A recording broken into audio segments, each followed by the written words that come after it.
Rasululloh sallallohu alayhi vasallamning xulqlari mu'minlar uchun ibrat namuna hisoblanadi. U zotning xulqlari nima bo'lgan? Barcha yomon so'zlardan, ishlardan tiyilish, odamlar bilan muomalada ovozini baland ko'tarmaslik, kechirimli bo'lish,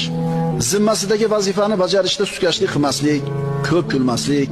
hojatmandlarning hojatlarini ravo qilishga shoshilishlik, oilasiga uy ishlarida ko'mak berish, hayitlarda, to'ylarda eng yaxshi kiyimlarni kiyish, oz ovqat bilan kifoyalanishlik,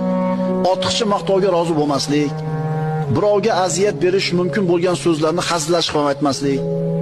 do'stlarini birontasiga ham yomon ko'z bilan qaramaslik, shirin so'zli bo'lish, faqat rost gapni gapirish, insonlarga ham hayvonlarga ham rahm shafqatli bo'lish, baxillik qilmaslik, tungi uyquda erta yotib, erta turish, jamoat namoziga kechikmaslik, g'azabi kelganda a'udhu billahi minash shaytonir rojim deyish, ko'p gapirishdan tiyilish,